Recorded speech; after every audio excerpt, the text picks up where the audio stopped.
viu, Joel? Pode ficar à vontade, tá? Então tá, vamos fechar os nossos olhos e falar com o nosso Pai. Querido Deus, amado Pai, que habita nos mais altos céus. Graças nós damos a Ti, Senhor, pelas grandes misericórdias, Senhor, que o Senhor tem tido com cada um de nós. Pai de amor, nesse momento entramos na Tua presença, Pai, para aprender um pouco mais, Senhor, daquilo que o Senhor quer nos falar, daquilo que o Senhor quer nos ensinar, para que possamos pôr em prática, Senhor, tudo aquilo que nós vamos aprender hoje com o Teu servo e nosso professor também, Senhor, pastor Israel. Que o Senhor possa estar aí iluminando a mente deste homem, deste grande homem, Senhor, para dividir o pão, Senhor, da vida, para estar aqui esclarecendo a nós, Senhor, aquilo que ele absorve, Senhor, e vai dividir conosco. E que nós possamos fazer o que está lá escrito em Tiago, Senhor, para a gente não ser apenas ouvinte, e sim praticante, Senhor, de toda boa obra.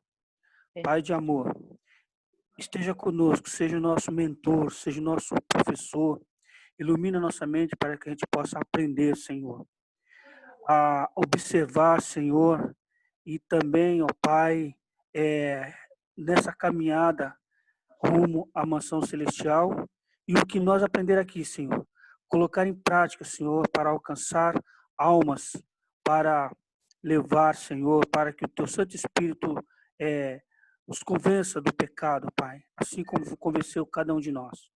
Pai de amor, é em nome de Jesus que nós te agradecemos. Amém. Amém. Amém. Queridos, vamos então começar aqui o nosso estudo. Nós estamos estudando ainda a teologia da aliança na Bíblia, tá? Nós estamos fazendo esse estudo. E a Tatiane está conosco. A Tatiane é de uma outra denominação cristã, mas daqui a pouquinho, a Tatiane também estará compreendendo melhor também a palavra de Deus, né, Tatiane?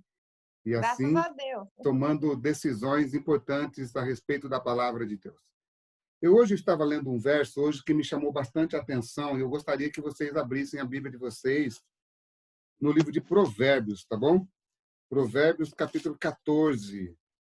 Provérbios, capítulo 14, fala de duas coisas aqui que eu preciso falar com vocês a respeito disso. Provérbios, capítulo 14, nós vamos depois entrar no estudo propriamente dito, da onde nós paramos no estudo passado, tá? Então, nós precisamos entender aqui algumas coisas no livro de Provérbios, capítulo 14. O versículo que eu quero ler com vocês é o versículo 16, aliás, o versículo 15, tá? Provérbios, capítulo 14, e o verso que eu quero ler com vocês é o verso 15. Diz assim aqui, na minha Bíblia, diz assim, 14, verso 15. O simples dá crédito a toda palavra, mas o prudente atenta para os seus passos. Versículo 16. O sábio, ele é cauteloso e desvia-se do mal, mas o insensato, ele encoleriza-se e dá-se por seguro. O que presto se ira faz loucura, e o homem de maus desígnios é odiado. Aqui, o que ele está querendo mostrar para nós? Falando propriamente do verso 15, a palavra simples aqui é ingênuo, tá? O ingênuo, a pessoa ingênua demais, ela acredita em todas as palavras que os outros falam. E uma coisa é muito importante nós entendermos que o que tem nesse mundo é espertalhões, né? Muitas pessoas que se dizem espertas demais. Só que Salomão, ele é muito sábio em mostrar que o ingênuo aqui é aquele que não confere na Bíblia. O ingênuo aqui é aquele que tudo que os outros falam, ele acredita. Ele simplesmente acredita e ele não vai procurar fazer pesquisas na palavra do Senhor. E o que aquele espertalhão fala, ele acredita. Então, o simples, ele dá crédito a toda palavra, mas o prudente, ele atenta, ou seja, ele vai conferir. Ele vai conferir se realmente é assim, se realmente o que aquela pessoa está dizendo realmente faz todo o sentido dentro da palavra de Deus. Então, primeiro, deixa eu falar uma coisa para vocês. Mesmo dentro da nossa ramificação, da nossa igreja, dentro da nossa teologia, nós também precisamos, queridos, fazer a mesma coisa, Não ir abraçando qualquer coisa que os outros vão falando. Certa vez, eu estava trabalhando aqui em uma das nossas igrejas aqui, do ABC aqui, e estava estudando a Bíblia, aliás, estava no culto, assistindo um culto, e tinha lá uma pessoa pregando lá, e essa pessoa foi pastor da nossa igreja, mas ele não é mais pastor da nossa igreja. Eu não lembro nem o nome dessa pessoa direito. E aí ele estava pregando, e eu gostei assim do sermão que ele estava fazendo, um sermão bem assim, interessante. Eu fui conferindo na Bíblia e tal. E aí ele disse assim, ele estava falando sobre Pedro.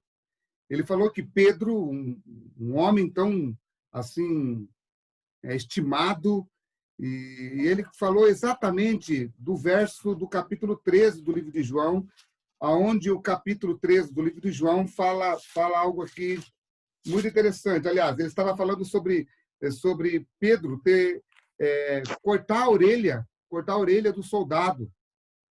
E interessante que ele fala que ele contou muito bem ali a história, foi muito interessante. Ele estava fazendo até uma analogia muito interessante. Aí no capítulo 13, no versículo 5, no versículo 6, aliás, no verso 9, então Pedro lhe pediu, Senhor, não somente aliás, ele está falando aqui da Santa Ceia, no capítulo 18, desculpa, no capítulo 18 do livro de João, diz assim,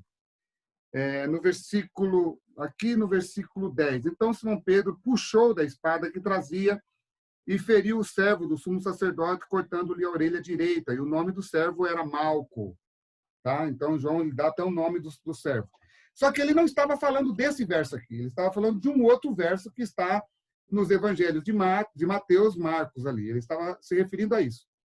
E aí ele falou assim, queridos irmãos, ele disse, se fosse nos nossos dias, Pedro teria pulado no soldado e teria tirado um 38 para matar o soldado, Mas como Pedro, como não foi nessa época que Pedro pulou, foi naquela época, Pedro pulou no cara e puxou a espada da pessoa. Eu fiquei pensando, Pedro pulou no cara e puxou a espada, eu fiquei com aquele negócio na mente, né? E aí, quando acabou ali o sermão, eu estava cumprimentando, ele estava cumprimentando as pessoas na porta da igreja, ele cumprimentou e eu falei assim, amigo, tudo bem, prazer em conhecê-lo, meu nome é Israel e tal. Aí ele falou assim, aí eu perguntei para ele, qual que é o seu nome? Aí ele falou assim para mim assim, por que você quer saber o meu nome? Ele falou assim para mim, eu falei, bom, primeiro porque eu me identifiquei para você, eu falei o meu nome e gostaria de saber o seu nome, por isso que eu estou perguntando qual é o seu nome. Aí ele olhou para mim e falou assim, por quê? Você está querendo comprar algum presente para mim? Você vai mandar algum presente na minha casa?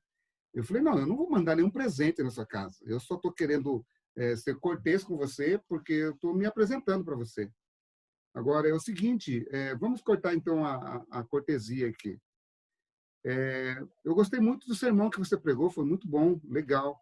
Só tem um detalhe, eu gostaria que você me explicasse na Bíblia qual é o verso que diz que Pedro pulou na pessoa, pulou no outro soldado e puxou a espada para cortar a orelha do outro. Ele falou assim, está na Bíblia. Eu falei, não está na Bíblia. Não está na Bíblia, tem alguma coisa diferente. Porque no capítulo 18 do livro de João, João deixa bem claro que Pedro trazia uma espada consigo. Então, eu não sei onde é que está essa colocação. Aí ele foi muito rude, né? Ele falou assim, bom, se você quer saber, procure ler a palavra de Deus. Eu falei, eu leio a palavra de Deus, e, inclusive, eu sou formado em teologia como você. Eu estudei como você, sou exímio estudioso da palavra de Deus, só que tem coisas que talvez eu possa aprender com você e você aprender comigo. E ele falou, não, Se você quer saber, vai procurar você. Então, queridos amigos, deixa eu falar uma coisa para você. Para todos vocês que estão estudando a Bíblia aqui, já faz algum tempo comigo aqui, a ideia não é que você seja um crítico, que você viva criticando as pregações das pessoas. Mas a ideia é que você também não fique engolindo qualquer coisa que os outros preguem. E você, até mesmo dentro do nosso segmento religioso, tá? Você é uma pessoa pensante, você pode pensar, você pode argumentar, né? Mas com muito respeito, tentando procurar saber o correto de todas as coisas. Mas é por isso que nós estamos estudando a Bíblia. Estamos estudando a Bíblia para que você entenda como interpretar direito a palavra de Deus e, acima de tudo, você seja uma pessoa capaz de interpretar os escritos bíblicos da maneira mais simples possível, para que você possa fazer um bom estudo bíblico. Um bom estudo bíblico, eu falo, não para estudar a Bíblia com os outros, mas para estudar a Bíblia você mesmo, tá bom? A Lígia ergueu a mão, ela quer falar alguma coisa? Lígia, é isso? Você quer falar alguma coisa, Lígia?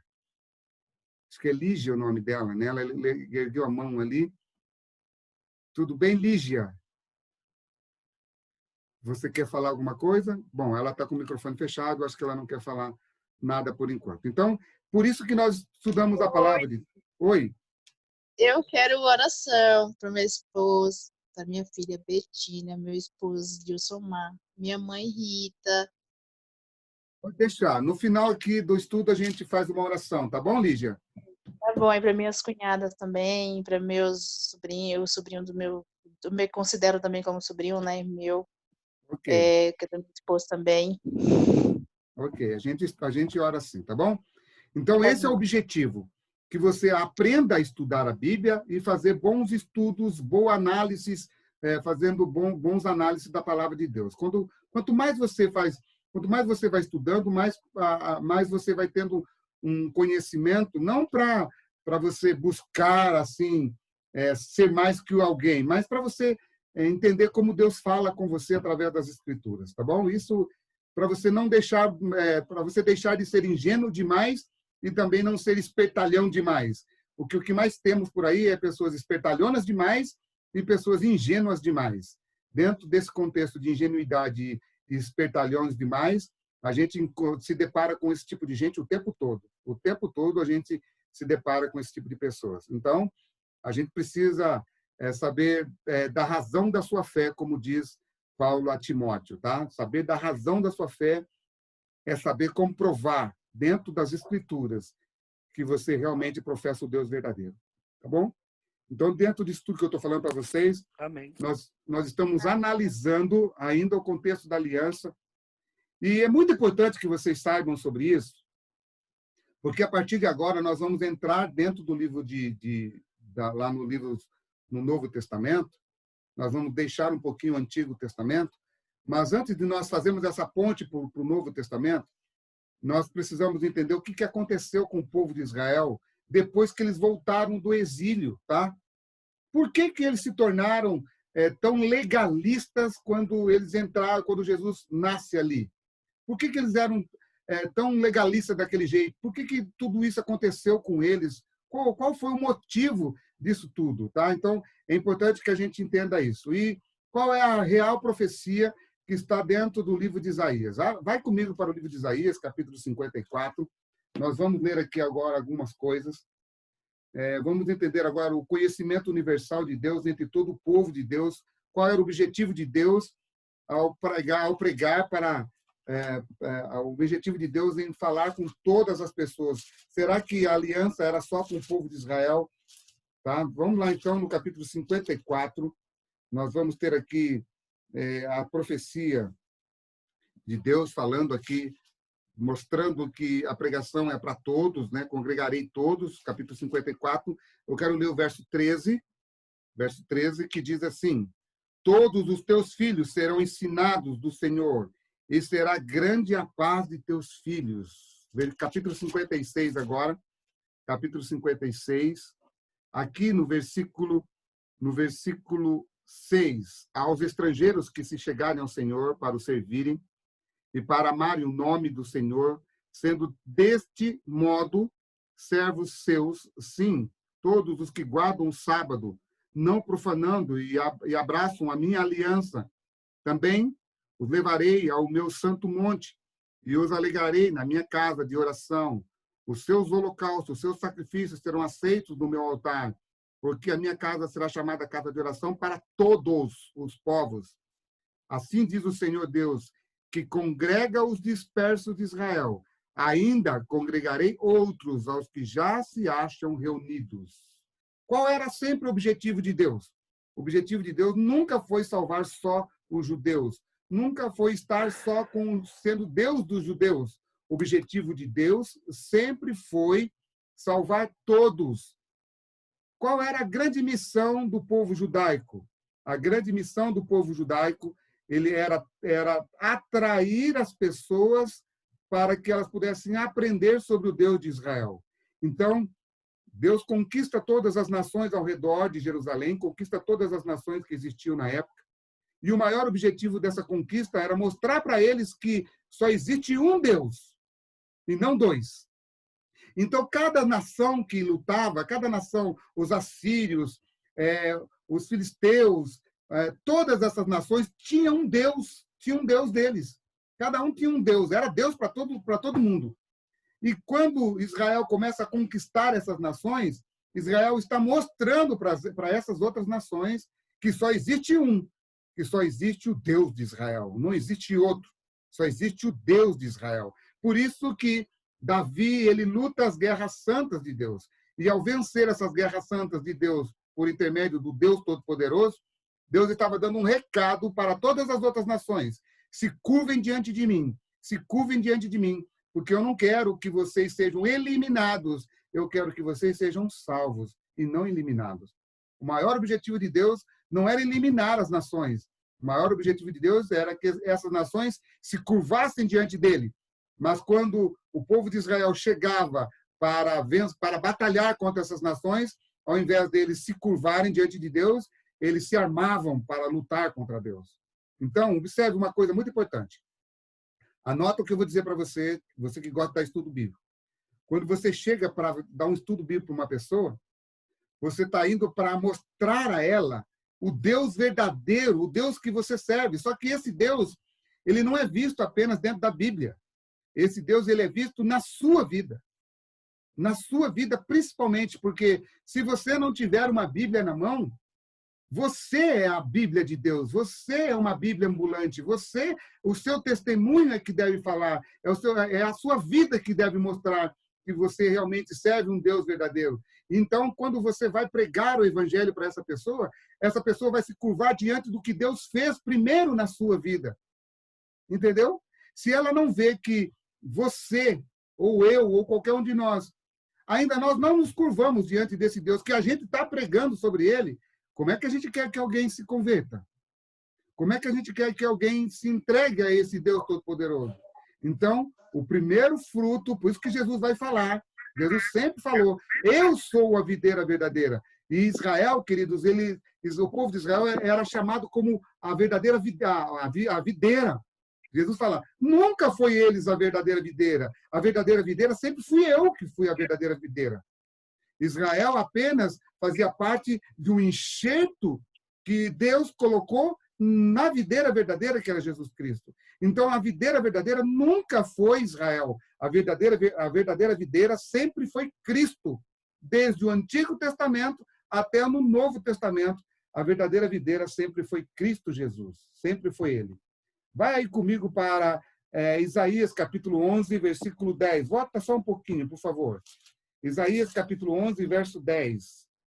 Diz assim, naquele dia recorrerão as nações à raiz de Jessé, que está posta por estandarte dos povos. A glória lhe será a morada. Olha que passagem fantástica. O que a Bíblia está dizendo para mim? Que Deus vai ajuntar todos os povos a uma única árvore, a uma única raiz, a um único ser. Capítulo 1, vai aí comigo agora. Olha só que interessante, do livro de Isaías. Capítulo 1. Quero ler com vocês aqui o que diz aqui o versículo 2, tá? Presta bem atenção nisso, que isso aqui vai fazer toda a diferença lá no livro de Mateus, tá? No livro de Mateus, nós vamos entrar daqui a pouquinho. Isso aqui vai fazer toda a diferença. Eu quero ler o verso 1 com vocês, tá bom? Visão de Isaías, filho de Amós, que ele teve a respeito de Judá e Jerusalém. Observe, ele tem uma visão a respeito dos dois, de todo Israel, tá? Nos dias de Uzias, Jotão, Acaz e Ezequias, rei de Judá. Que ano que nós estamos falando aqui? Nós estamos falando do ano 750 ou 730 até 739 a.C. Ouvi, ó céus, dá ouvidos, ó terra. Por quê? Porque o Senhor é quem fala.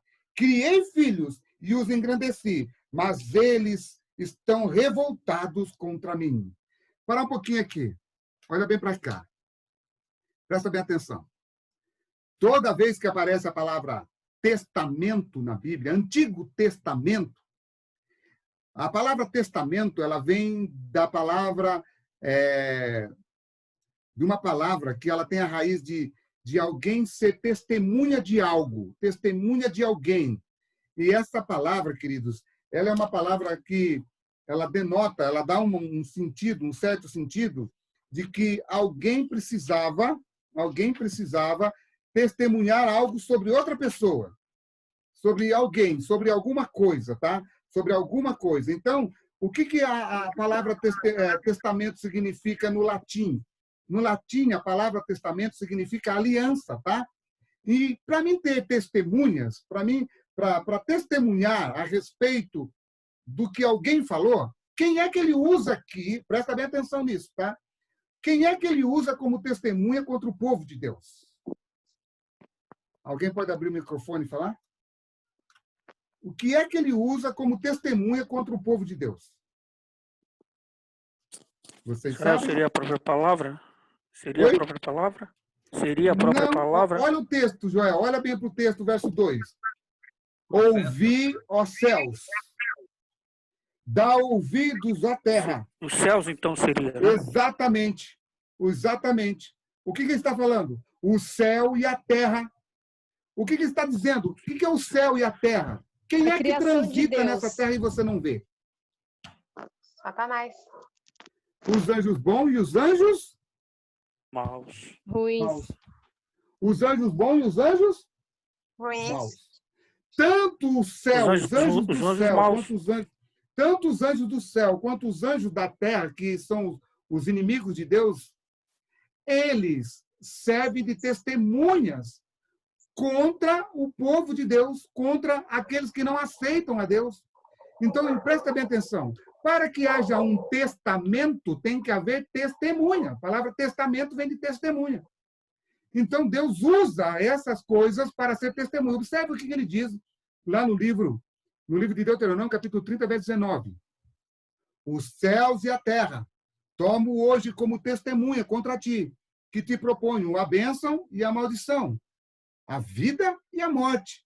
Escolhe, pois, a vida para que vivas você e toda a sua descendência. Ou seja, não tem desculpa. Não tem desculpa, porque eu estou dando para você a oportunidade. E essa oportunidade tem testemunhas que viram o dia e a hora quando eu te dei a oportunidade. Por isso que ele deixa tudo registrado nos céus. Nos céus há livro. No livro de Malaquias vai falar que há livro memorial no céu, o livro da vida no céu. Por quê? Por que Deus deixa registrado no céu também? Por quê? Porque quando você chegar lá, quando nós chegarmos lá, em nome de Jesus, nós vamos chegar lá, ele agora vai mostrar para você e para mim, porque é que ele agiu do jeito que ele agiu diante do seu julgamento. Que Deus é esse que tem que provar o seu amor para todos. Agora, olha só que interessante, versículo 3. O boi conhece o seu possuidor, o jumento o dono da sua manjedoura, mas Israel não tem conhecimento. O meu povo não entende. Ai desta nação pecaminosa, povo carregado de iniquidade, raça de malignos, filhos corruptores, abandonaram o Senhor, blasfemaram do Santo de Israel voltaram para trás, porque a vez de ainda ser ferido, visto que continuais em rebeldia, toda a cabeça está doente, todo o coração enfermo, desde a planta do pé até a cabeça, não há nele coisa sã, nem feridas, contusões e chagas inflamadas, umas e outras, não espremidas, nem atadas, nem amolecidas com óleo. A vossa terra está assolada, as vossas cidades consumidas pelo fogo, a vossa lavoura, os estranhos devoram em vossas presenças, e a terra se acha devastada como uma subversão de estranhos.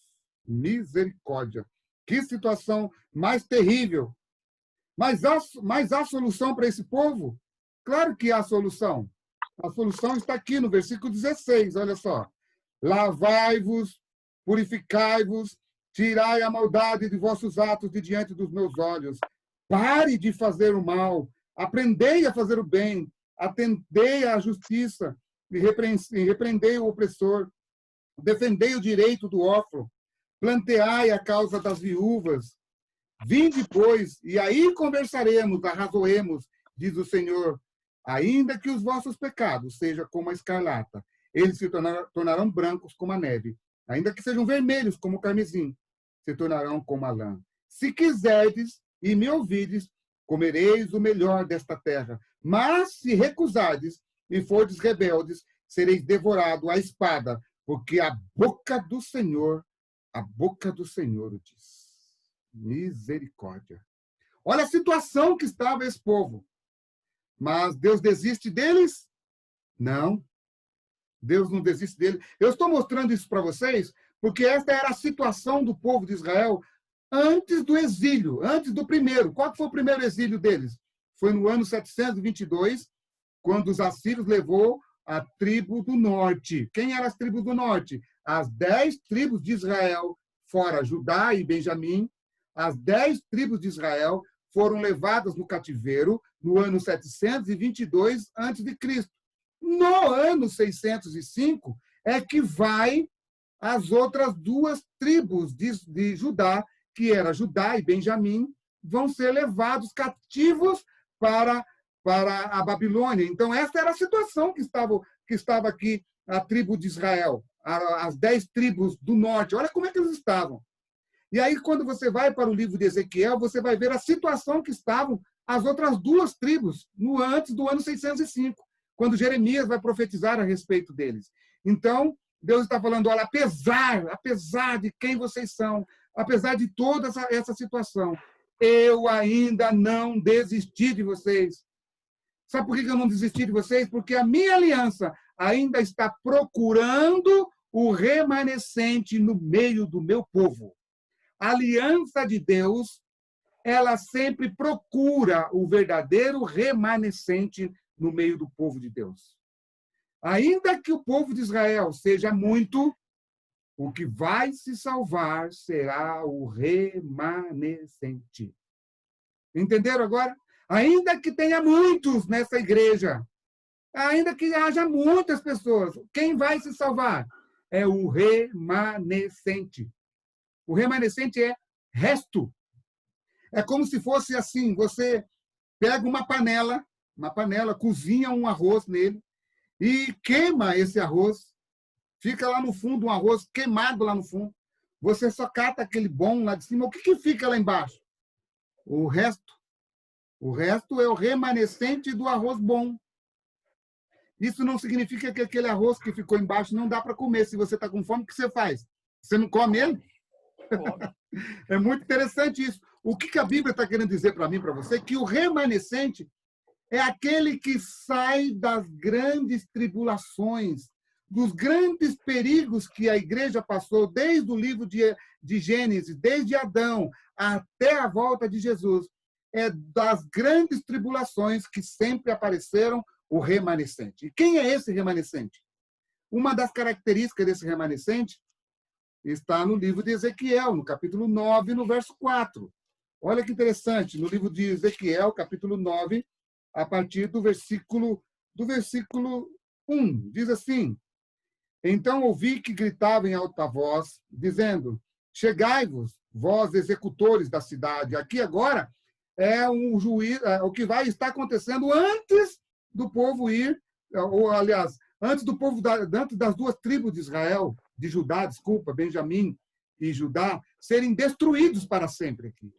Antes deles serem destruídos, que ano que foi esse? No ano que eles foram destruídos, foi no ano 586, 587. Então, aqui, nós estamos por volta do ano 593, 592, mais ou menos aqui. Então, ouvi que gritavam em alta voz, dizendo, chegai vós, executores da cidade, cada um com a sua arma destruidora na mão. Eis que vinham 6 homens a caminho da porta superior, que olha para o norte, cada um com a sua arma esmagadora na mão. E entre eles, certo homem vestido de linho, com o estojo de escrevedor à cintura, e entraram e se puseram junto ao altar de bronze. A glória do Deus de Israel se levantou do querubim, sobre o qual estava indo a entrada da casa. E o Senhor clamou ao homem vestido de linho, que tinha o estojo de escrevedor.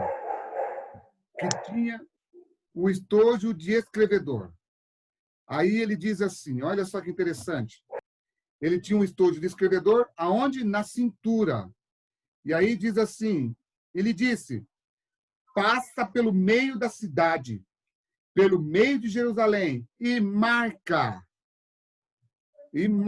com um sinal a testa dos homens que suspiram e gemem por causa de todas as abominações que se cometem no meio dela. Ou para quê? O que ele está falando?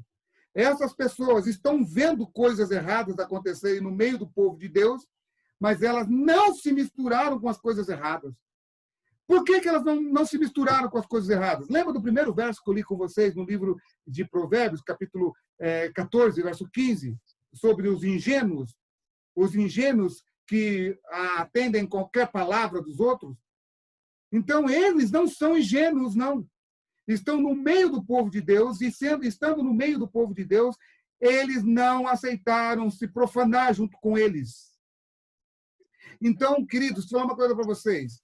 Nós precisamos estudar a palavra de Deus para que a gente possa ser pessoas pensantes, pessoas que vai levar o puro evangelho para as pessoas, não o evangelho corrompido, mas o puro evangelho, a pura verdade para essas pessoas. Por quê? Porque essas pessoas precisam conhecer, não você, mas conhecer o Deus da Bíblia, que trabalha no seu coração. Não conhecer a Edilza, não conhecer o Wilton, não conhecer a Tatiane, não conhecer a mim, mas conhecer o Deus de Israel, o Deus dos exércitos, o Senhor, aquele que em breve vai voltar. Então, quem é você? Você é representante do Rei da Glória. Então, não seja uma pessoa corrupta. Não seja uma pessoa que vai levar o evangelho corrupto para as pessoas. Leve sempre o puro evangelho. Que puro evangelho é esse que eu estou falando para você? Qual é esse puro evangelho? Agora, nós vamos estudar um pouquinho melhor sobre esse puro evangelho, para que nós possamos entender um pouquinho melhor essa questão do puro evangelho, tá bom? Vamos entender aqui um pouquinho melhor sobre essa questão. Rael. Oi. Eu sei que você não está aberto para pergunta, mas quando você falou de Ezequiel 9, quando o homem de linho ele entra dentro da cidade para marcar o remanescente, então tem tudo a ver para os nossos tempos, quando nós lemos Apocalipse 7, 2 e 3. Vi um outro anjo que subia da nascente do sol, tendo o selo do Deus vivo, clamou em grande voz aos 4 anjos, aqueles que quase fora dado danificar a terra e o mar, dizendo, não danifiqueis nem a terra, nem o mar, nem as águas, até selarmos na frente do nosso Deus. Tem um paralelo? Gineu, deixa eu explicar para você só um paralelo aqui, tá? Para você entender. Esta pessoa aqui, esse ser aqui, que está sendo selado aqui no livro de Ezequiel, ele está saindo da grande tribulação. Qual é a grande tribulação? Da grande perseguição que está passando o povo de Israel, certo? Lá no capítulo 7 do livro de Apocalipse, também o povo está sendo selado logo após uma tribulação, mas essa tribulação que está acontecendo ali é uma tribulação diferente desta aqui. Mas o selamento lá, ele é idêntico a esse aqui. Ele é idêntico a esse aqui. Por que ele é idêntico a esse aqui? Porque lá dentro do livro do Apocalipse, capítulo 7, nós estamos entre a volta de Jesus e os acontecimentos das 7 últimas pragas. Tá? Ok. Estamos entre a volta de Jesus e o acontecimento das 7 últimas pragas. Então, o que ele está fazendo antes do grande acontecimento? Selando um povo que vai enfrentar, pode ver que o capítulo 7 ele vem antes do capítulo 11, para provar que aquele que está sendo selado, ele vai passar por essa tribulação enfrentando a besta que surge do mar e a besta que surge da terra. Então, o contexto ali ele é um pouco diferente deste, mas o selamento ele é idêntico, tá bom? Obrigado. Então, tá jóia. Então, vamos lá, dando continuidade aqui. A nova aliança, então, a nova aliança que nós vamos estudar agora, ela deveria ser estabelecida não apenas com Judá, mas com todo Israel. Jeremias, ele sugere que a antiga aliança, no sentido de que agora essa antiga aliança, ela não conseguiu fazer aquilo que realmente deveria ser feito no coração das pessoas. Então, essa nova aliança, ela agora vai começar uma transformação naquilo que realmente pode fazer a diferença na vida do ser humano. Como é que ela pode fazer a diferença na vida do ser humano? Capítulo 6 do livro de Coríntios. Vão lá comigo, por favor. Primeira carta de Paulo aos Coríntios, capítulo 6. Abram lá comigo, por favor. Primeira carta de Paulo aos Coríntios, capítulo 6. Vocês vão ver algo aqui fantástico. Capítulo 6. Capítulo 6, Paulo vai aqui dar um vislumbre para nós. Primeira carta de Paulo aos Coríntios, capítulo 6, versículo 19. Diz assim, fazendo já paralelo com a nova aliança, tá bom? Acaso vocês não sabem que o vosso corpo, capítulo 6, verso 19, tá?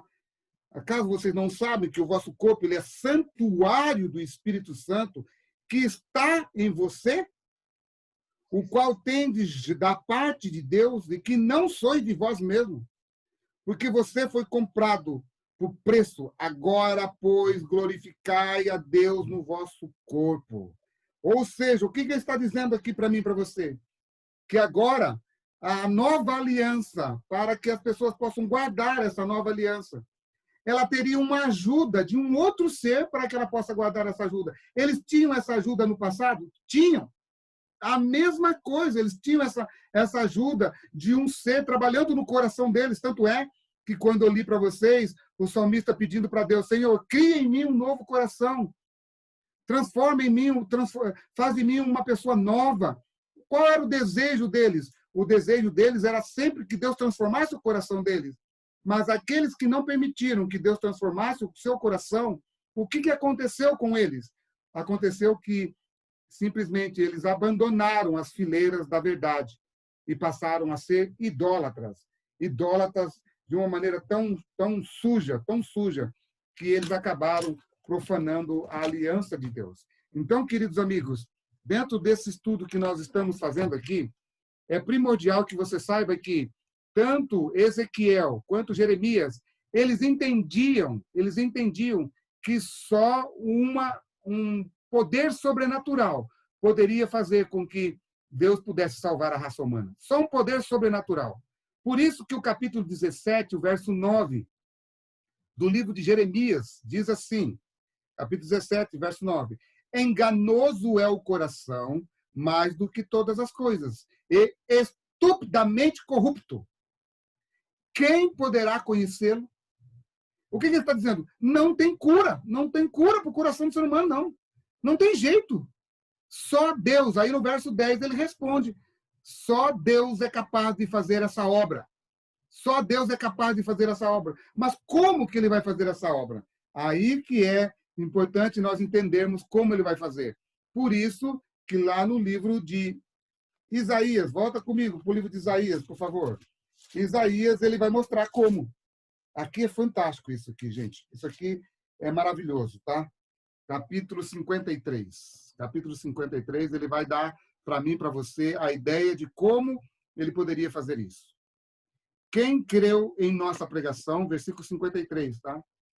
Quem creu em nossa pregação e a quem foi revelado o braço do Senhor, porque ele foi subindo como renovo perante ele e como raiz de uma terra seca, não tinha aparência, nem formosura. Olhámo-lo, mas nenhuma beleza havia que nos agradasse. Era desprezado e o mais rejeitado entre os homens, homem de dores e que sabe o que é padecer. E como um de quem os homens escondem o rosto, era desprezado e dele não fizemos caso. Certamente ele tomou sobre si as nossas enfermidades e as nossas dores, levou sobre si e nós o reputávamos por aflito, ferido de Deus e oprimido. Mas ele foi transpassado pelas nossas transgressões e moído pelas nossas iniquidades. O castigo que nos traz a paz estava sobre ele, e pelas suas pisaduras fomos sarados. Todos nós andávamos desgarrados como ovelhas, cada um se desviava pelo seu caminho, mas o Senhor fez cair sobre ele a iniquidade de todos nós. Ele foi oprimido e humilhado, mas não abriu a boca. Como o cordeiro foi levado ao matadouro, e como ovelha muda perante os seus tosqueadores, ele não abria a boca. Por juízo opressor foi arrebatado, e de sua linhagem, quem dela cogitou? Porquanto foi cortado da terra dos viventes. Por causa da transgressão do meu povo, foi ele ferido. Designaram-lhe a sepultura com os perversos, mas com o rico esteve na sua morte, posto que nunca fez injustiça, nem dolo algum se achou em sua boca. Ou seja, ele não merecia morrer, mas ele pegou as nossas enfermidades. Que enfermidades são essas? Alguém pode falar?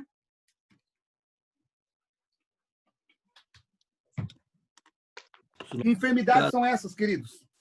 O pecado, pastor. Quem falou? Rosângela.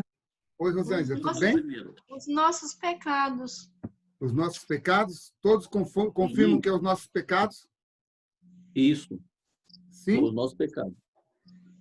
Os nossos pecados, todos vocês confirmam que é os nossos pecados? Sim ou não? Sim. Então, tá bom. Então, deixa eu falar para vocês. Não é os nossos pecados. É a nossa incapacidade de guardar a aliança divina. Sério? É. Sabe por quê? Que é a nossa incapacidade? Dentro da incapacidade, é claro que está o pecado. Não, pela nossa incapacidade, o que nós fazemos? Já que eu não tenho capacidade, eu vou viver, deixa a vida me levar, a vida leva eu. Não é isso que as pessoas fazem? Já viu aquela pessoa que diz assim, eu já estou sujo mesmo? Já que eu estou sujo, eu vou me sujar? Mais ainda. Deixa eu falar uma coisa para vocês, queridos. Deixa eu falar uma coisa para vocês. Isso mexe comigo, viu? Isso mexe. Eu quero mostrar uma passagem para vocês, tá? Vai lá comigo para o livro de primeira carta de João, capítulo 5. O nosso tempo ele é curto. Eu estou olhando aqui para o relógio, esse relógio me assusta. Já é 10:50. Primeira carta de João, capítulo 5. Acho que nós vamos ter que estudar mais dias. Glória a Deus. Vamos ter que estudar mais dias. Estudar segunda, terça, voltar na nossa segunda, porque não tá, só um dia na semana está ficando curto, né? Glória a Deus. Primeira carta de João, capítulo 5. Observe essa expressão, tá? Por favor, anotem isso. Capítulo 5, verso 16. Diz assim, se alguém ver, vou ler nessa outra versão, porque essa outra versão aqui, ela fica muito mais clara ainda. Primeira carta de João, capítulo 5. Vou ler aqui com vocês nessa versão aqui, a Nova Almeida atualizada. Diz assim, verso 16. Se alguém vê o seu irmão cometer pecado que não leva à morte, pedirá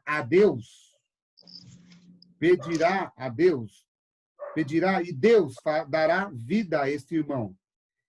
Isso aos que cometem pecados que não levam à morte.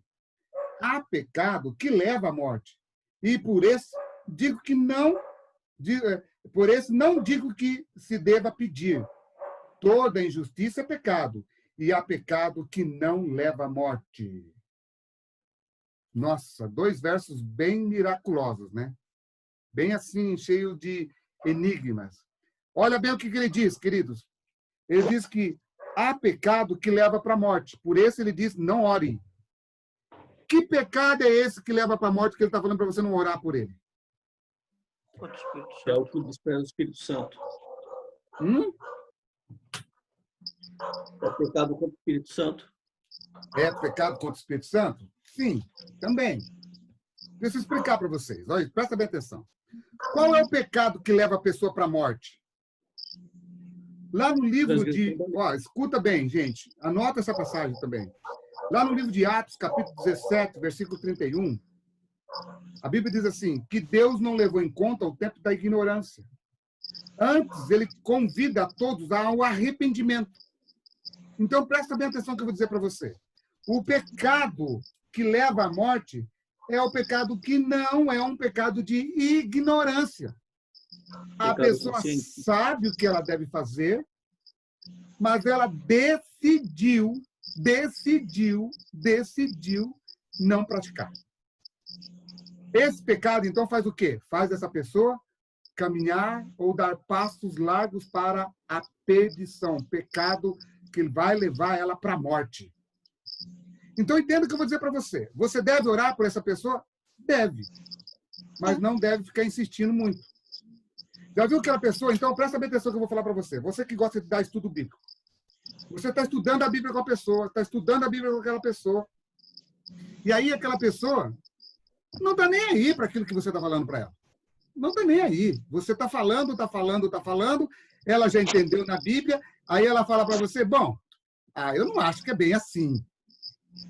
Eu não acho que é bem assim, não. Acho que você está exagerando. Ó, observe, ela já aprendeu na Bíblia, ela já entendeu na Bíblia, só que ela decidiu não praticar aquilo. Não praticar aquilo. Ela simplesmente deixou. Então, presta bem atenção. Do seu contato com essa pessoa, você está fazendo 2 coisas com ela. 2 coisas muito, muito primordial na vida daquela pessoa. Você pode estar levando bênção, mas você pode estar levando juízo na vida daquela pessoa também.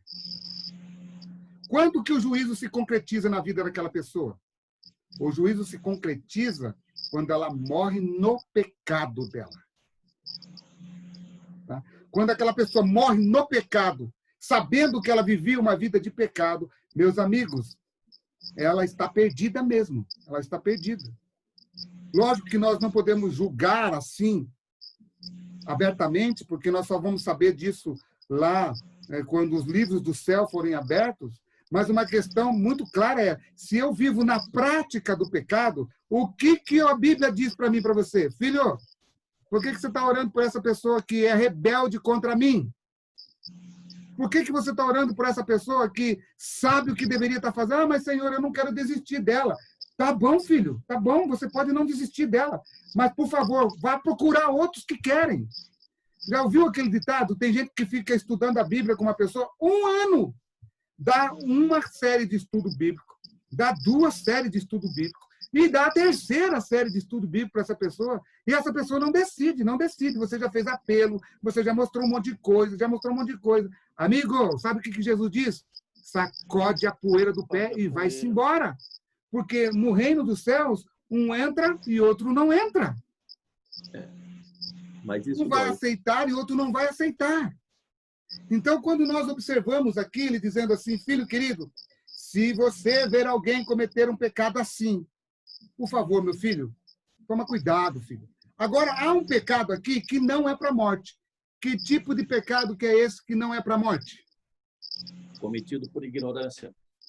Não, já não é mais o pecado da ignorância. Que pecado que é? Quando a pessoa ela tem uma doutrina diferente, ela é convicta numa doutrina que não é baseada exatamente, ela muda um pouco o sistema de doutrina. Abra aí a Bíblia de vocês no capítulo 1, no capítulo 2 do livro de 1 João mesmo, que está escrito aí, ó. Filhinhos meus, estas coisas vos escrevo para que não pequeis. Essas coisas vos escrevo para que não pequeis. Mas, se todavia alguém pecar, temos um advogado junto ao Pai, Jesus Cristo justo. Qual é a diferença desse pecador para aquele pecador que comete o pecado de mão erguida? A diferença... Aquele que não se arrepende e não pede perdão a Jesus. Esse daqui, ó, esse pecador aqui, que tem um advogado, é um pecador que cometeu um deslize. Ele não vive na prática do pecado. Entendeu agora? Ele sabe o que é certo e ele deu uma deslizada. Ele caiu, deu uma escorregada. Mas ele não vive na prática do pecado o tempo todo. Aquele um lá que conhece a verdade, que ele está falando para não orar por ele, ele conhece, mas ele vive na prática do pecado o tempo todo. Ele vive pecando. Para ele, pecado é como se ele estivesse falando assim, pecado para mim não tem nada a ver. Pecado, esse pecadinho aqui, o que é isso? O que é transgredir o sábado? O que é eu me prostituir? O que é isso? Não é nada. Agora, esse aqui não. Esse aqui, ele sabe que ele não pode praticar esse tipo de coisa. Esse aqui sabe dessas coisas. Por que ele sabe dessas coisas? Porque ele vive uma vida santificada. Só que, num determinado momento da vida dele, ele deu uma escorregada. Aí Deus fala assim, filho, para você tem o Paráclito. Quem que é o Paráclito? É o Espírito Santo. É o seu advogado. Ele está intermediando entre você. E esse daqui agora recebe o perdão divino. Por que ele recebe o perdão divino? Porque a partir deste momento, a partir de agora, ele tem a justiça divina sobre os seus ombros. Então, aqui ele não está falando de outra religião, não. Ele está falando daquele que professa a religião verdadeira. Aquele outro que professa uma religião... Seria um desvio de conduta, né, Israel? Exatamente. Aquele que professa uma outra denominação cristã. E ele não procura também ter o conhecimento dentro da palavra do Senhor. O que acontece? Ele também deixa de ser um ignorante e passa agora a ser um praticante do pecado. Então, quando você está pregando para alguém, quando você está levando a mensagem para alguém, você está levando vida e morte. Israel. Misericórdia. Oi. Oi, Israel. Oi. Duas coisas. Pecado que não é para a morte. Isso, você falou, criou uma dúvida muito grande em mim. Pelo seguinte, o cara que guarda o sábado, de repente, está numa situação financeira difícil, que é da pandemia, e começa a trabalhar no sábado. Ele sabe que não pode, mas ele precisa fazer 2 serviços para ganhar um dinheiro. E aí, como é que... Ora para não morrer nesse dia, porque se ele morrer, ele está perdido. Ora para não morrer nesse dia, porque se ele morrer nesse dia, ele está perdido. Deixa eu contar uma história para vocês. Um amigo meu, ele tinha uma família lá do norte, lá do Maranhão, que era adventista. O cara era adventista e estava afastado da igreja há muito tempo. E ele falou assim, olha, ele era vendedor de roupa. Aí o que aconteceu? O amigo foi lá, fez um apelo para ele, falou para ele, amigão, é o seguinte, abandona essa vida, cara. Abandona essa vida, você precisa abandonar essa vida. Você precisa deixar essa vida de pecado. Você precisa voltar aos princípios de novo e tal. Aí ele falou, não, eu vou sair só hoje para vender a minha roupa, vou só hoje vender minha roupa, no próximo sábado eu vou guardar o sábado. Então tá bom. Que Deus te abençoe e te guarde e que nada de mal te aconteça. E naquele sábado ele saiu para ir vender a roupa dele. Bateu de frente com um caminhão de lenha e morreu. A pergunta é, Deus vai salvar ele? Não sei. Mas a questão é, ele sabia que não deveria estar lá.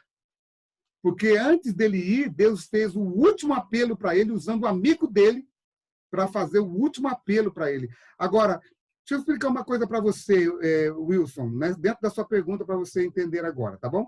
Presta bem atenção no que eu vou dizer para você. No livro de Salmo, capítulo 37, no versículo 25, Salmo 37, 25, Davi diz assim: fui moço e agora sou velho, mas jamais vi um justo ou a sua descendência mendigar o pão. Deixa eu falar uma coisa para você. Quando nós estudamos a palavra de Deus, capítulo 37, verso 21, 25, desculpa. Fui moço, agora sou velho, mas jamais vi um justo mendigar o pão. Deixa eu falar uma coisa para você. Se eu creio que o meu Deus, ele não vai deixar faltar o meu pão e nem a minha água, tem algum problema nisso tudo. O problema não está na pessoa ir trabalhar. Como é que ela chegou nessa situação para ela ir trabalhar? Porque a pessoa não vai transgredir de uma hora para outra. Ela já transgride em outras... presta bem atenção, em algum momento da vida dessa pessoa, Deus deu para ela sabedoria para ela conservar o dinheiro que ela tinha. E o que ela fez? Esbanjou o dinheiro naquilo que não é pão. E quando ela esbanja o dinheiro naquilo que não é pão, na hora que vai passar a seca, Deus não é culpado dela ter gastado o dinheiro dela naquilo que não era pão. Então, há diversas coisas que vai chegar, que vai acontecer na vida dessa pessoa antes dela começar a transgredir. Ela não é transgressora agora. Ela não virou transgressora agora. Ela já está transgredindo alguma coisa já há um bom tempo. Há um bom tempo. A gente começa a observar e ver que essa pessoa começou a transgredir agora. Mas nós não acompanhamos o progresso da vida dessa pessoa. O crente, o verdadeiro cristão que almeja o céu, ele vive com a mala pronta para ir para o céu agora, a qualquer momento. Ele vive com a mala pronta dele o tempo todo. O tempo todo ele está com a mala dele pronta. O que é estar com a mala pronta? Estar com a mala pronta é estar com a vida em ordem. Estar com a mala pronta é estar com a sua vida moral, a vida espiritual, qualquer relação da sua vida em ordem. Em ordem com o Deus Todo-Poderoso, com aquele Deus com quem você professa a sua fé. Então, se eu não vivo a minha vida em ordem com Deus, o que vai acontecer comigo?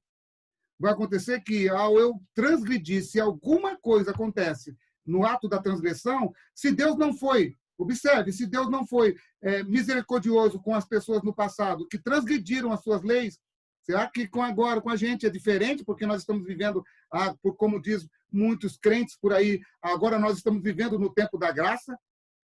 No tempo da graça todos viveram. Mas o que Deus mostrou para nós dentro das Escrituras? Que mesmo aquele povo que viveu no tempo da graça, o juízo também caiu sobre eles. E será que nós somos a última bolacha do pacote e merecemos mais regalias do que eles no passado? Essa pergunta nós deveríamos fazer cada dia, cada instante da nossa vida. Cada dia, cada instante da nossa vida. A dúvida que eu fiquei foi, então, o pecado que não para a morte justificaria isso ou não? Foi aquilo que você falou. Pecado para a morte é quando você... presta bem atenção. Pecado para a morte é quando você... Por exemplo, presta bem atenção. A pessoa está transgredindo o sábado. Ela transgrediu um sábado. Sabe? Ela sabia que não poderia transgredir. No outro sábado, ela voltou a transgredir de novo. No outro, ela voltou a transgredir de novo. Aí o que acontece? Virou rotina a transgressão. E quando vira transgressão, ela está cometendo pecado para morte. Quando vira rotineiro o pecado, esse pecado é um pecado para a morte. Tá bom? Tá? Israel. Oi. Israel. Oi. Por exemplo, eu conheço uma pessoa que ele vive entre nós, ele é adventista, mas ele tem uma convicção de que o Espírito Santo não é uma pessoa. Nesse caso, como é que fica? Ele está transgredindo. Ele é um transgressor também. Como que ele acredita que o Espírito Santo não é uma pessoa e ele crê no Espírito Santo? Primeiro, o Espírito Santo para ele é o quê? É uma força? É um ar? O que é o Espírito Santo para ele? Então, dentro dessa sua pergunta, deixa eu falar uma coisa para você. Ele está negando um dos seres da divindade. Nós não temos o Pai, o Filho e o Espírito Santo? Os três são Deus. Ele está negando um. Simplesmente assim. E ao negar um Deus, ele está negando os outros dois deuses também. Tá? Então é a mesma coisa ele não acreditar que Jesus Cristo veio em carne e osso habitar nessa terra. Se eu não creio que o Espírito Santo ele é um ser real, então o que acontece comigo? Eu posso, então, pegar aquele batismo de Jesus e jogar o batismo de Jesus na lata do lixo. Porque ali nós vemos claramente que aparecem os três seres da divindade. O Pai está no céu, o Espírito Santo está pousando sobre Jesus e Jesus está na água. É muito claro aquilo. É muito claro. E vou falar uma coisa para vocês. Presta bem atenção que eu vou falar para vocês agora. Tem um verso no capítulo 59 do livro de Isaías, versículo 1, 2 e 3, que diz assim: Eis que a mão do Senhor não está encolhida para que possa te salvar, nem surdos seus ouvidos para te ouvir, mas são os vossos pecados que fazem divisão entre mim e vós, para que vos não ouça. Deixa eu perguntar uma coisa para você. Deus tem mão, sim ou não? Sim. Deus tem ouvido, sim ou não? Sim. Como é que você sabe que Deus tem mão, tem ouvido, se o profeta nunca viu Deus? Porque eu sou semelhante a Deus. Não, queridos. Não é assim que funciona. Deixa eu explicar uma coisa para você. Deus pode se materializar naquilo que ele quiser, querido. Sim. Isso não quer dizer que ele tem mão, tem orelha, tem olho, ele é igual a você. Ele não é igual a você. Ele não é igual a mim. Ele preferiu ser igual a mim quando ele se encarnou em um homem chamado Jesus e veio para a Terra. A pergunta que eu lhes faço é: Deus, olha bem a pergunta, tá? Olha lá que você vai responder. Jesus, homem, é Deus ou Deus é Jesus, queridos? Deus é Jesus. É exatamente isso. Deus preferiu ser Jesus. Ele se encarnou num homem. Agora, isso não quer dizer que lá no céu ele é igual a um homem. O Pai é igual a um homem lá no céu. Ninguém nunca viu a Deus, queridos. A Bíblia diz que ninguém nunca viu. Quando o profeta diz, eis que a mão do Senhor não está encolhida, ele está falando do poder de Deus não está encolhido para salvar. Quando ele fala mão, ele está se referindo ao poder de Deus.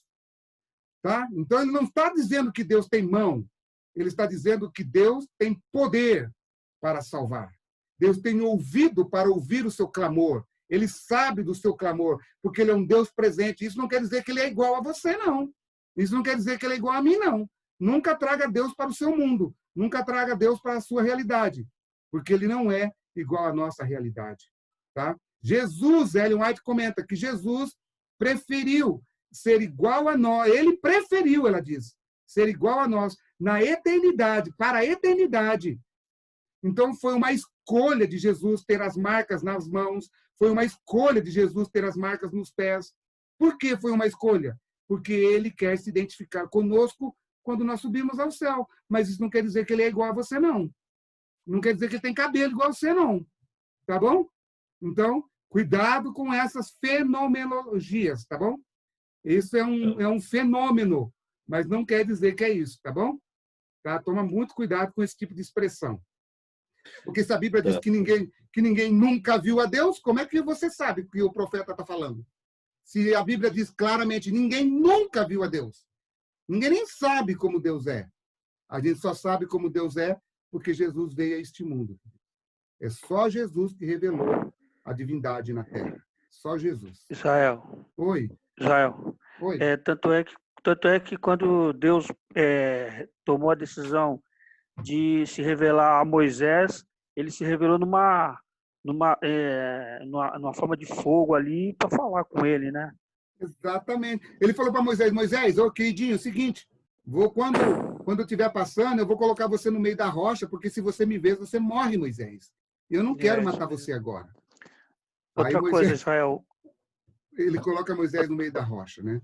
Outra Oi. coisa, Israel, é impressionante também no que você está falando, que quando o João ali, Isaías, tem a visão do céu, eles começam a descrever a forma de Deus, mas não numa exatidão, né? Que ninguém consegue, porque se eles verem, tanto é que Isaías fala, ai de mim, né? Porque sou pecador, se eu estou aqui, eu vou morrer fulminado, né? E Exatamente. João em Apocalipse, ele também, quando ele faz a descrição de Deus, ele fala de luzes, fogo, flamejantes e tudo mais, não é isso? É isso mesmo, tá? Vamos voltar, vamos retornar aqui agora para nós irmos para a parte final, que eu quero passar para vocês aqui o que se cumpriu com o povo de Israel pós-exílio. O que aconteceu com o povo de Israel? O povo de Israel, depois do exílio, queridos, eles se tornaram o mesmo de sempre, transgressores. Por isso que eles nunca foram fiéis a Deus. Malaquias, vai lá comigo para o livro de Malaquias, por favor. Malaquias, capítulo 2, verso 11. Nós vamos ler agora alguns versos para nós terminarmos aqui, para nós irmos para a parte final aqui. Malaquias, capítulo 2, verso 11. Depois que o povo voltou do Egito, aliás, do exílio da Babilônia, como eles eram? Será que eles voltaram melhores?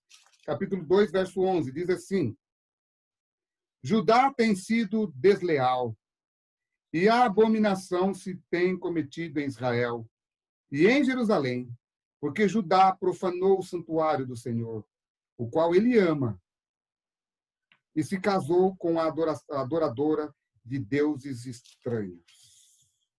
Amigos, vou falar uma coisa para vocês. O livro de Malaquias, ele foi escrito possivelmente no ano 425 a.C. Possivelmente, tá? A gente não bate o martelo sobre uma data, porque ela pode ter variações, mas poucas variações.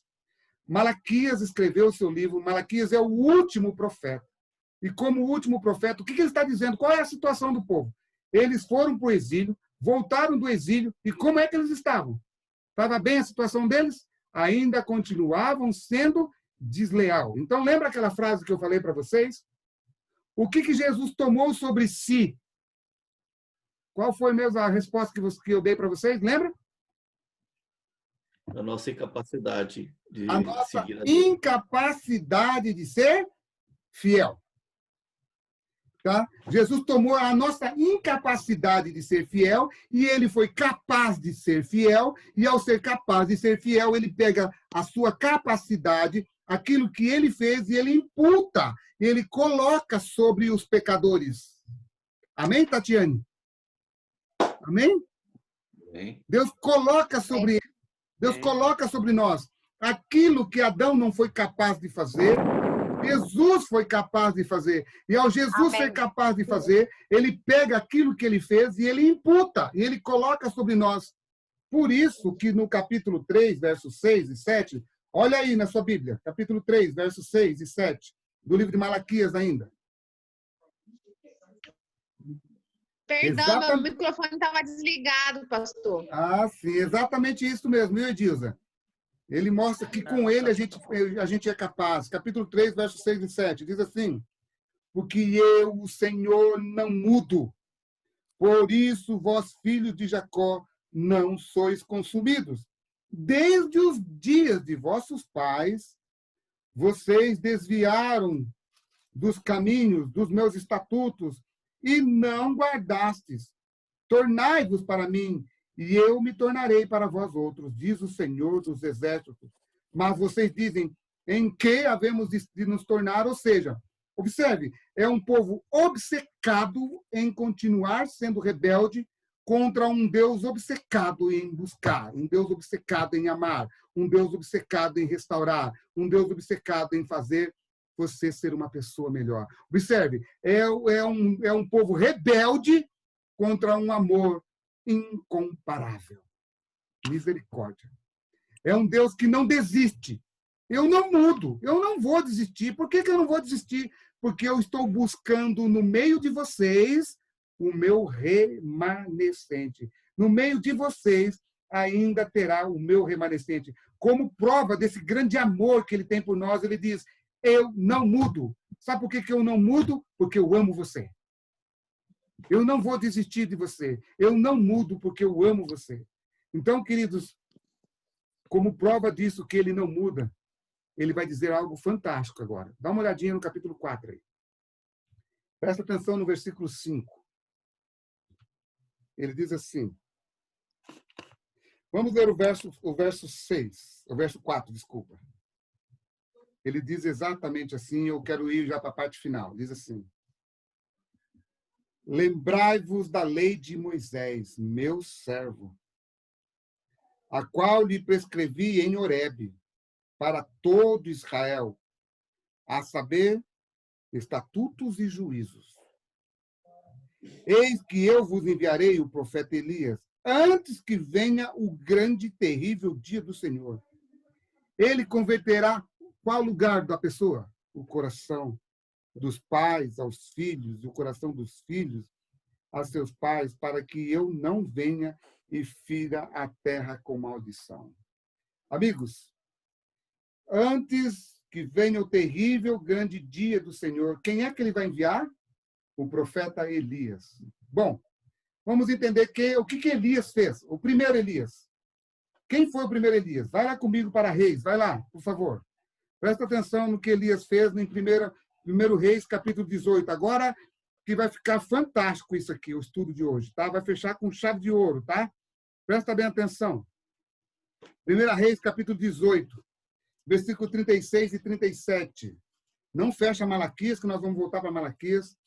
Capítulo 18, verso 36 e 37. Presta bem atenção. Capítulo 18 do livro de Reis, 1 Reis.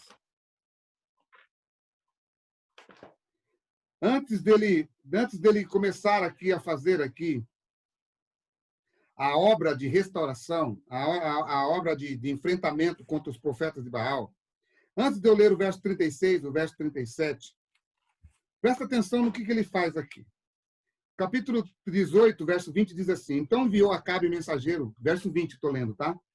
Então enviou Acabe mensageiro a todos os filhos de Israel, ajuntou os profetas no Monte Carmelo.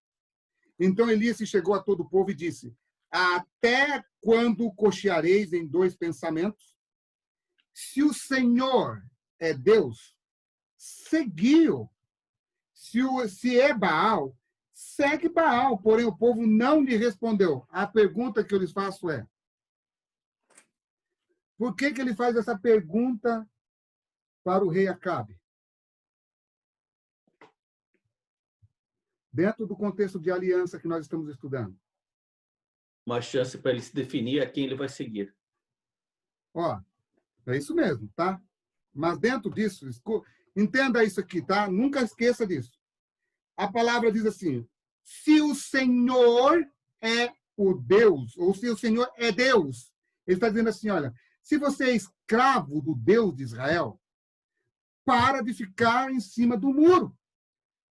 Atenda os requisitos da aliança que você prometeu que você cumpriria. Se você prometeu, por que você não cumpre? Agora você não cumpre nem você uma hora quer seguir o Deus de Israel, outra hora você quer seguir o Deus de Baal. Você não é escravo de ninguém. Então, o que ele está dizendo? Se você não escolhe nem Satanás e nem Deus, você já está perdido. Tá? É como se ele estivesse falando assim para mim e para você, olha, é como se você estivesse indo dar um estudo bíblico para alguém, aí você está dando estudo bíblico para a pessoa fala assim, quer saber da última? Eu não quero seguir essa religião, não. Eu não sou nem do mundo, eu pago as minhas contas, eu fico tranquilo, eu faço isso, eu faço aquilo. Eu sou uma pessoa correta diante da sociedade, beleza. E eu sou uma pessoa honesta. Tá. Os honestos também vão ser queimados no lago de fogo se você não tomar uma decisão ao lado de Jesus. Então, a pergunta é, ou você segue de vez Satanás, ou você segue de vez Jesus. Em cima do muro, o muro pertence a Satanás. É isso que ele está dizendo. Entendeu? Decidam. Você precisa decidir. Porque se você não decidir, você já está perdido se você não tomar uma decisão. Observe, que quando você estiver fazendo um apelo para uma pessoa entregar a vida para Jesus, você pode falar para ela assim, ou se você não decidir ao lado de Jesus, se você não decidir ao lado desse Deus Todo-Poderoso, você já está tomando uma decisão ao lado do inimigo de Deus. Já está tomando. Você já está tomando uma decisão ao lado do inimigo de Deus. Mas para que agora, olha, observa agora. Mas para que agora você possa tomar uma decisão, olha o que ele vai fazer. Presta bem atenção. Presta bem atenção aqui. No versículo 36 agora. Aliás, no versículo 22. No versículo 22. Então disse Elias ao povo: só eu fiquei dos profetas do Senhor, e os profetas de Baal são 450. Deem-se-no, pois, 2 novilhos, escolham eles para si um dos novilhos, dividindo-o em pedaços, e ponham sobre a lenha, porém não lhe metam fogo. E eu prepararei o outro novilho, e o porei sobre a lenha, e não lhe meterei fogo. Então invocarei o nome do Senhor Deus, e eu invocarei o nome do Senhor. E há de ser que o Deus que responder por fogo, esse é que é o Deus, esse é que é Deus. E todo o povo respondeu e disse: é boa esta palavra. Essa palavra realmente que Elias fez é uma palavra maravilhosa, é uma disputa boa, uma disputa muito boa. Então, para que agora possa haver uma disputa muito boa, o que ele vai fazer? Presta bem atenção. Há ali, queridos, 2 altares. Verso 25. Disse Elias aos profetas de Baal: escolhei para vós outros novilhos e preparai-o primeiro, porque sois muitos, invocai o nome de vosso Deus. Então eles prepararam ali o novilho, e até o meio-dia, versículo 27, ao meio-dia, Elias zombava deles, dizendo: clamai em alta voz, porque ele é Deus. Pode ser que ele esteja meditando, ou atendendo a necessidade, ou de viagem. Muito interessante, ele zomba deles. Agora no verso 29, passado o meio-dia, profetizaram eles até que a oferta de manjar se oferecesse. Porém, não houve resposta, não houve voz, nem resposta, nem atenção alguma. Presta atenção agora nisso aqui, ó. Presta atenção nisso. Então Elias disse a todo o povo: chegai-vos a mim. E todo o povo se chegou a ele. Elias fez o que com o altar do Deus de Israel, queridos? Restaurou. Restaurou. Então, para que o povo de Israel, o povo de Israel, o povo com quem Deus fez uma aliança, para que eles tivessem uma oportunidade de decidir ao lado do verdadeiro Deus, o que foi preciso fazer, queridos? Restaurar. Não só restaurar um altar em pedras, mas restaurar a aliança que estava quebrada, queridos. Então, quando você for pregar na vida de alguém, você está indo para restaurar uma aliança que aquela pessoa quebrou contra Deus, o Deus de Israel. Mas antes de você restaurar a aliança, observe bem isso que eu vou dizer. Antes de você começar a restaurar uma aliança com esta pessoa, com o Deus de Israel, você primeiro precisa ter alguns passos antes. Primeiro, ela precisa entender que existe um Deus, o Deus de Israel, e que esse Deus está buscando ela por amor, porque ele não desistiu dela. O segundo passo, antes dessa pessoa, antes de você restaurar essa aliança, ela precisa entender quais são as especificações dessa aliança quando você apresenta o amor desse Deus por ela. Observe, Deus nunca vai exigir nada na aliança sem antes provar para você que ele ama você. Antes de você pregar a aliança, as especificações de um pacto, de uma aliança para alguém, você precisa primeiro mostrar para ela o que Deus fez para ela. O que Deus fez para ela? Te tirou do vale da sombra e da morte, quando você não merecia. Te resgatou quando você não merecia ser resgatado. Te amou quando você não merecia ser amado. Te alimentou quando você não merecia ser alimentado. Te deu casa para você morar quando você não merecia ter nenhuma casa para morar. Te deu vida quando você estava no vale da sombra e da morte. Então, antes de você mostrar as especificações da aliança para alguém, apresenta o Deus do amor para ela E quando você, então, apresenta o Deus do amor para ela, você agora vai restaurar a aliança que estava quebrada entre esta pessoa e o Deus de Israel. Como é que você vai mostrar para ela? Olha, você entendeu que Deus te ama? Você entendeu que esse Deus te tirou do Egito, do pecado, que Deus libertou você com mão forte, que Deus fez um milagre na sua vida? Você entendeu? Entendi. Então agora eu quero dizer uma coisa para você. Deus agora quer restaurar uma aliança que estava quebrada entre você e Deus. Como é que ele quer restaurar? Filho querido, não fume mais. Você fuma, deixa de fumar. Você bebe, deixa de beber. Você se prostitui, deixe de prostituir. Se você transgride os mandamentos de Deus, pare de transgredir. Porque Deus agora tem uma aliança com você. E essa aliança, a base dela é o amor. Porque Deus te ama tanto, tanto, tanto, que ele diz, filho, eu não aguento ver você transgredindo a minha aliança. Eu não aguento ver você pisando no meu caráter. Vocês entenderam agora como é que são os passos para dar um bom estudo bíblico para uma pessoa? O bom estudo bíblico para uma pessoa não é você mostrar as especificações de uma aliança, que são as doutrinas, mas mostrar dentro das doutrinas o amor do Deus Todo-Poderoso para essa pessoa. Então, antes de Elias restaurar, ele mostrou que aqueles falsos profetas, eles não eram o Deus da aliança. Ele, então, restaura o altar, restaura a aliança. Deus mostra para eles que ele é o verdadeiro Deus. E, através disso, eles, então, entenderam que Deus ainda tinha uma aliança com eles, mas eles tinham quebrado. E agora que restauraram o altar, Deus está pronto para agir novamente na vida deles. Só quando você restaura o altar da aliança na vida dessa pessoa, é que essa pessoa está pronta para, então, dar passos de fé ao lado desse Deus Todo-Poderoso. Observe que antes, observe bem, antes de Deus resgatar o povo novamente, ele restaura a aliança quebrada. Entendeu agora? Elias foi chamado para restaurar uma aliança que estava quebrada. Elias, o segundo Elias que viria, vai lá para Malaquias de novo, por favor, só para nós irmos para o final.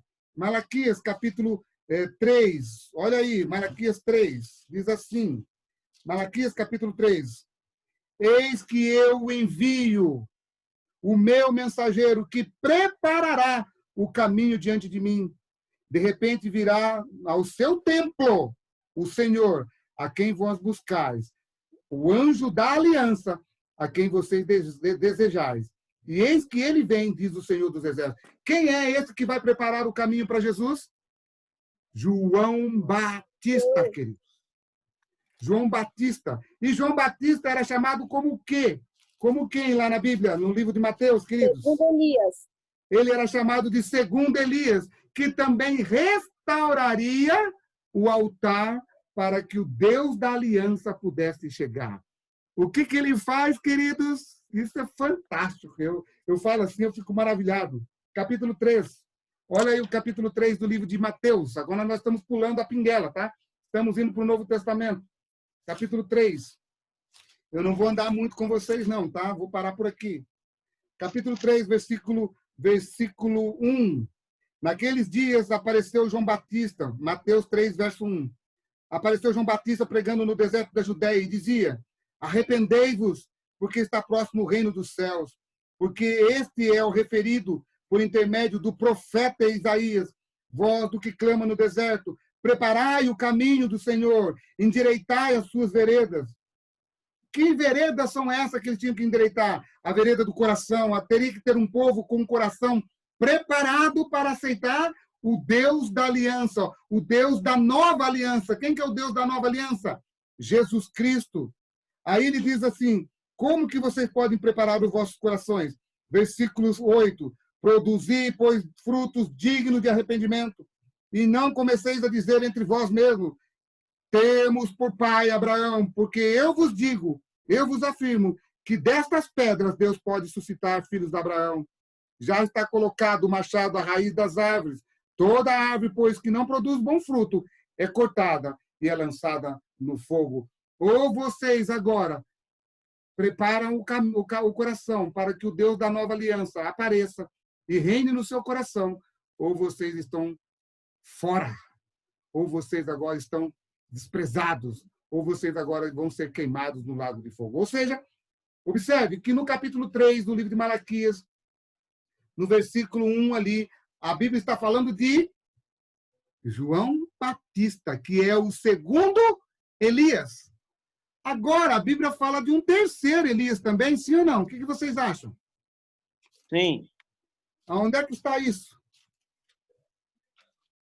Também está lá em Malaquias. Qual capítulo? 4. Quem que está falando aí? Décio. Oi? Décio. Verso 5. Eis que vos enviarei o profeta Elias, antes que venha o grande e terrível dia do Senhor. Ele converterá o coração dos pais aos filhos e o coração dos filhos aos seus pais, para que eu não venha e fira a terra com maldição. Queridos amigos, qual é a função desse terceiro Elias? Apocalipse, vai lá comigo para nós encerrarmos. Apocalipse, capítulo 14. Vi outro anjo voando pelo meio do céu, tendo o evangelho eterno para proclamar, para pregar aos que se assentam sobre a terra, e a cada nação, tribo, língua e povo, dizendo em grande voz: temei a Deus e dai-lhe glória, pois é chegada a hora do seu juízo, e adorai aquele que fez o céu e a terra e o mar e as fontes das águas. Qual é a função desse terceiro Elias aqui, querido? Pregar. Não só pregar. Qual é a terceira? Qual é a função dele? Converter, Adoração ao verdadeiro Deus. julgar. Não, queridos. Restaurar uma aliança que está quebrada com as pessoas que se assentam sobre a terra. Essas pessoas que se assentam sobre a terra, capítulo 13, verso 8 do livro do Apocalipse. Olha aí, quem são eles? Capítulo 13, verso 8. Acharam aí? Capítulo 13, verso 8. Aliás, capítulo 11, verso 8. Desculpa. 13, 8 mesmo, desculpa. 13, 8. E adorá-la-ão todos os que habitam sobre a terra, aqueles cujos nomes não foram escritos aonde, queridos? No livro da vida. Então, para um pouquinho. Olha bem para mim aqui agora. Eu vou encerrar aqui, eu quero encerrar. Eu quero que fique claro isso na sua cabeça. Elias, no passado, ele foi para restaurar a aliança sinaítica que tinha sido derrubada pelo povo de Israel. Eles prometeram, no capítulo 24, no verso 7 do livro de Êxodo, prometeram que seriam fiéis e nunca foram fiéis. Aí Deus, então, promete, depois do exílio, Deus mandou para o exílio, muitas coisas aconteceram e eles voltaram ainda sem cumprir o pacto da aliança. No capítulo 3 do livro no capítulo 2 que nós limos ali no livro de Malaquias, no verso 11, a Bíblia deixa claro ali que eles ainda eram rebeldes. No capítulo 3, no versículo 6, Deus diz assim: eu não mudo, eu amo tanto vocês que eu ainda tenho uma solução para vocês. Mas essa solução agora, ela não vai ser para uma nação de Israel, mas para o remanescente que vai sair dessa nação de Israel. Quem é esse remanescente que vai sair agora, que vai surgir na nova aliança? É a igreja de Deus que vai surgir agora. Então, agora entenda uma coisa muito importante para vocês entenderem. Quando ele diz ali que vai vir aquele que vai preparar o caminho, ele vai vir restaurar o altar da aliança que está quebrada com o seu povo. Por isso que João, capítulo 1, verso 11, ele diz assim: ele veio para os seus e os seus fizeram o quê com eles? Com ele? Rejeitaram. O quê? Rejeitaram. Não aceitaram o altar ser restaurado, queridos. Ele veio, observe que Jesus fala assim, olha, João veio antes de mim e vocês rejeitaram ele. Ou seja, ele veio para restaurar o altar do coração de vocês, para que eu pudesse implantar a nova aliança no coração de vocês. O que vocês fizeram? Vocês rejeitaram. E porque vocês rejeitaram, a porta da graça fechou para vocês. Vocês não aceitaram que o altar do seu coração fosse restaurado. Então, agora eu estou buscando outras pessoas para agora eles irem e pregarem o meu evangelho. Quem são eles? Prostitutas, meretrizes, pescadores, esses homens ruins que vocês rejeitam, eles vão aceitar e vão pregar a nova aliança. A igreja vai pregar essa nova aliança, mas não vão esquecer da antiga, porque a antiga aliança, ela não cumpriu o seu dever, não porque ela tinha falhas, é porque vocês sempre foram desobedientes. Vocês sempre foram desobedientes. Mas sabe qual que é o maior problema? É que vocês ainda continuam sendo desobedientes. Mas aí Jesus vem e Jesus mostra para mim e para você que ele foi obediente. E se eu aceitar de todo o meu coração, que o Espírito Santo trabalhe no meu coração, essa nova mensagem que o terceiro Elias vai pregar, vai restaurar a verdadeira adoração no coração dos idólatras, daqueles que se assentam sobre a terra, mas não querem ter um pacto com o Deus de Israel.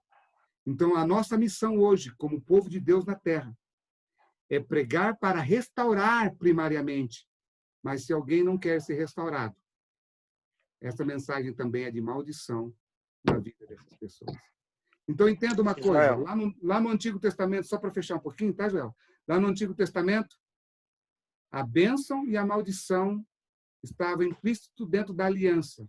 No Novo Testamento, a bênção e a maldição também está implícito no Novo Testamento. Quando você tem a bênção? Quando você aceita Cristo como seu Salvador e deseja segui-lo. Quando você rejeita, você está atraindo a maldição do juízo final sobre a sua vida. Ou seja, tanto no Antigo Testamento, a aliança era bênção e maldição. No Novo Testamento, a aliança também é bênção e também é maldição. Para aqueles que aceitam, é bênção. Para aqueles que rejeitam, é maldição. Agora, quem é que está rejeitando aí? Aqueles que estão seguindo outras denominações cristãs por aí e estão pisando nos mandamentos de Deus. E, infelizmente, os seus nomes não estão no livro da fita. Misericórdia, misericórdia, misericórdia. Eu vou fazer uma oração aqui, Joel, e para encerrar aqui a gravação, depois você pode fazer a pergunta, tá bom? Tá? Vou fazer uma oração. Querido bom Deus, Pai eterno, que habita nas alturas dos céus, louvado e exaltado seja o teu santo e maravilhoso nome. Pai querido, Pai de amor, que o teu Santo Espírito possa restaurar o altar do nosso coração, para que possamos cada vez mais pregar a tua palavra, mas não só pregá-la, também vivemos na nossa vida. Abençoe os teus filhos, querido Deus. Abençoe todas as pessoas que estão assistindo essas aulas maravilhosas, que todos possam ser agraciados pela tua palavra, pelo poder do Espírito Santo, e que cada vez mais possamos crescer para a honra e glória do teu santo nome, crescer espiritualmente para levar o teu evangelho. Fique com cada um de nós, perdoa os nossos pecados em nome de Jesus. Amém. Queridos amigos, que Deus os abençoe